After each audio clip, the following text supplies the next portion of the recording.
what we've really come to understand is it's the hand action that actually drives. If you have good hands, you know what to do with your hands. So much works back into the body, and the golfer they're empowered when they know how to use their hands properly. Today is all about why do we need a backswing, so I'll leave it up to you guys. Awesome. Peter, good to be with you. Good to be here with you too, Martin. So last one was good.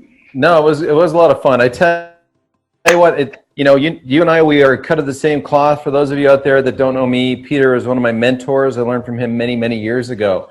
And the funny thing about and some of you watching, I know some of my buddies, and I call them buddies, but they're students of mine. We've become friends. And one of my good friends from the DC area, he's watching, he's tuning in right now. He's probably laughing because he's constantly trying to develop his backswing. And he's got a little bit of this in his backswing, Peter, and I'm not joking. And we want to help him have a little bit more of what we're looking for in a backswing. So let's get started. Let's have a little fun. Okie dokie. So what's the purpose of the backswing, Martin? You tell us why should a person really develop a good backswing? We need to get the weight of the club swung dynamically into a position so we can go from what we call A to B, the top of the backswing, A, back to the golf ball. And not enough people have that dynamic motion that helps get their muscles into enough stretch and gets them in enough depth and gets them into a powerful hitting position. Too many people are far too slow and crinky, and they can't really get this club, dynamically swung up to a backswing position. And, when I met you years ago, I love some of the words you used. It tied back to things that I heard George Knudson say to me when I was a kid. And we've got some cool pictures of you, some current ones that you'll appreciate. I know we touched on Bryson DeChambeau and Xander Schauffele and some of your legends, Peter Thompson too. But we've got to get ourselves dynamically from the address position into a state where we're ready to really put a good smack onto the golf ball. Exactly. And basically, it all starts with the start. Yes. If you get off to the right start, then it becomes a swinging motion from the very beginning. And when you can put a pushing action of both hands, and just to define the word push, if you move your hands together, that's a pushing action. If they come apart, that'd be pulling. So that's one push. And then the other push is if you can keep a pressure down on top of the club, that way, that's a pushing action there with the left hand. And when both hands push in together, the elbows come in. So once we have that arm and hand and club connection to your body from a good setup, basically and with a handle starting mid-body, you can really energize and connect the pivot of the hips and the shoulders to the hands and the arms, so you get that swinging motion right from the very beginning. Exactly. So that little motion you made right there, that little motion, I think that I want everybody to realize this out there. Years ago, you inspired me, and I paraphrased some of your things. I called it the buggy whip takeaway. And that sense of, the push, the structure of address, the push of hands together, the push of hands away. And then you just made that beautiful little move right there, which was handle first, club head last. So why don't you walk us down that journey a little bit, Peter? Right. Well, look, basically it starts with the good setup. Of course, if you don't stand right, you can't make a golf swing. If your stance is, I think it's very important to be in balance, but also to have the right posture. When you bend over, if you're in a position where your pelvis is a bit tucked under, then your hips will work more freely. If you stick your butt out too much, or you get rounded like this, your body won't work. So you need a good posture. But once you've got the posture, you need the club set up so that the butt end of the club points at your belt buckle. You don't want it up here. Well, some people are doing it these days, and Bryson does it well. But what we want is this is more the conventional where you're here, and then you involve the hips right away. So if we look at it from this angle, I don't want that club there or over here. It's not high or low. It's right in the middle. So when I do a little push, I'm pushing up against a pretty heavy 4x4 here, and I can really feel that when I push the hand forward a little, the hips turn a little forward, called a forward press. And then when I push back, then the hip turn, shoulder turn, takes the club away, and that's called the takeaway. Love it. So it's a pushing action with the hands. I love it. You know, to kind of jump on that theme. I use sometimes, like, I like the swinging motion of the backswing. I don't call it a back placement. I call it a back swing. And sometimes I'll exaggerate and call it a back sling, meaning that I want this club's weight to swing the weight of the club to really athletically move us, rotate us, give us a nice deep hip turn, get our hands deep, get our hands high in a position so we can hit it far. Because I know that everybody comes to see you and they come to see me. There's two things that they want. They always say they want consistency first, which in golf, consistency is a tricky thing because the game asks so many questions of us during the round. Bunker shots, chip shots, wind in our face, elevation, all those things. But power is something that, you know, Peter showed you how to get organized. We don't want to see a lot of S posture. We want to see kind of a neutral back position. You're going to have that neutral back, and then when you have structure from the push of the arms together, push of the hands together, and you work that little forward press, that response that helps you sling, S-L-I-N-G, sling the golf club dynamically to the top, that's something that's going to help most of you watching, because I bet probably 9 out of 10 of you can do this much better from what I see day to day. Yes, exactly. That start, if you can start the club away with the handle goes back about a foot straight, as close to straight along your toe line, you're not going outside and you're not sucking it inside. But if the hands and hips, if the hips lead, and we're going to show a photograph in a little while of a fellow called Bryson DeChambeau, and he really, he legs it so powerfully, he even flexes the shaft going back, and it really becomes a back sling. He recoils off that coil. So basically, adding along, I think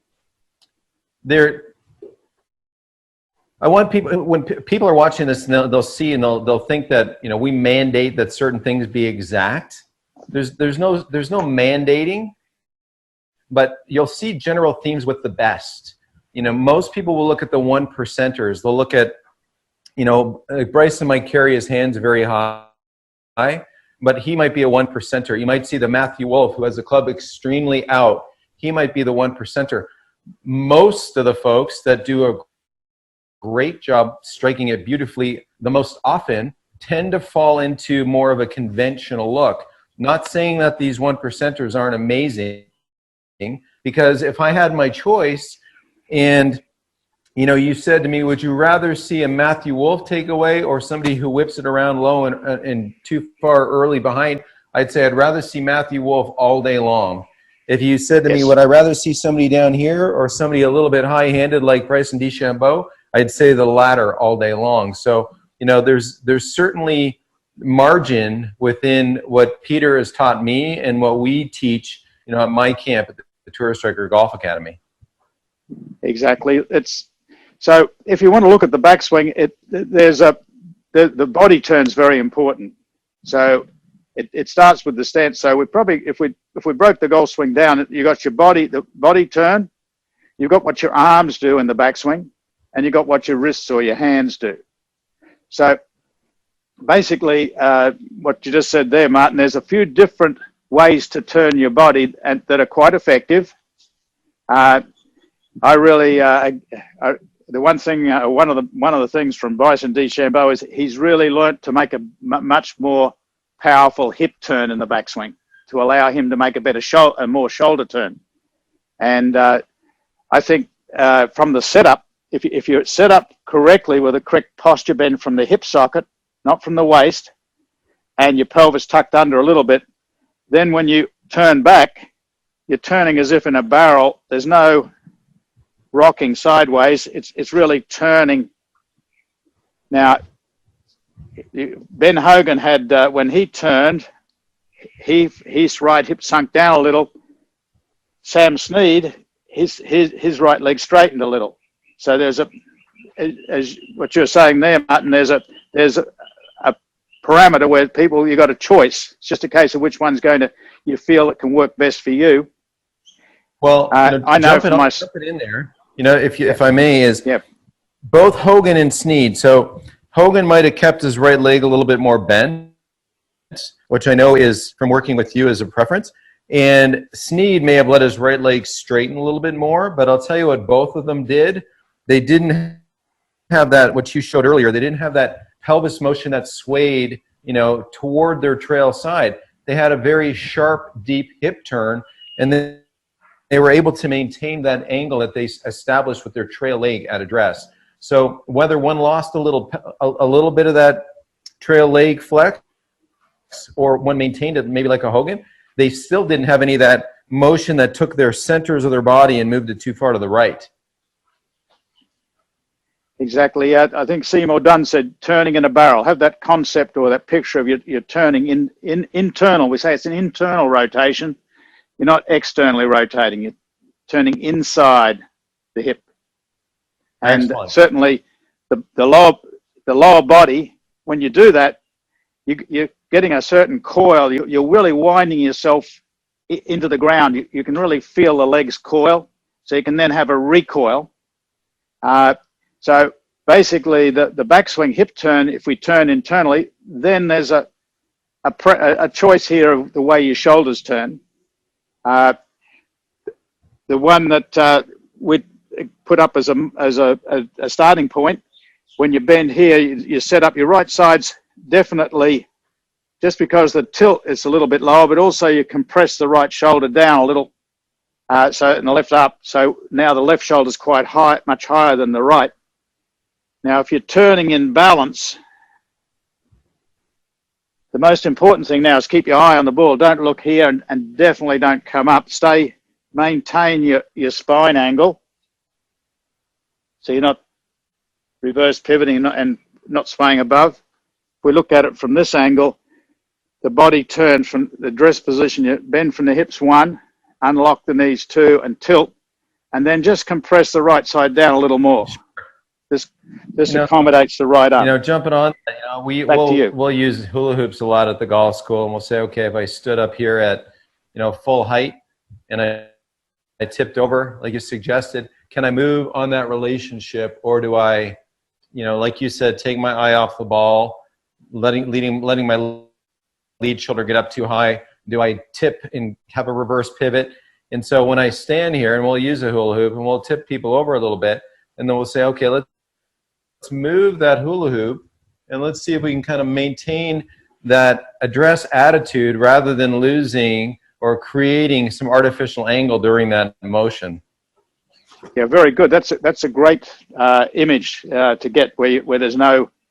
It's a very much on plane and in balance. I'd say very important when you're turning to maintain your balance while you're coiling, and you say you don't want to be going up or down. If you do put your right shoulder a little lower than your left, and your left a little higher, then when you do turn, my right side's very much lower here. Now, when I turn back, my left shoulder's underneath the right. Yep. It's definitely on the angle, but excellent. But the forearms are more level. See, So my forearms actually fit. Well, we're going to talk about where the hands and arms go for the backswing. So the body pivot. Hey, let's Peter, let's take a look at some of the models we have. I think we've got some great models, illustrative things that we can let people take a look at. What we've really come to understand is it's the hand action that actually drives If you have the life. good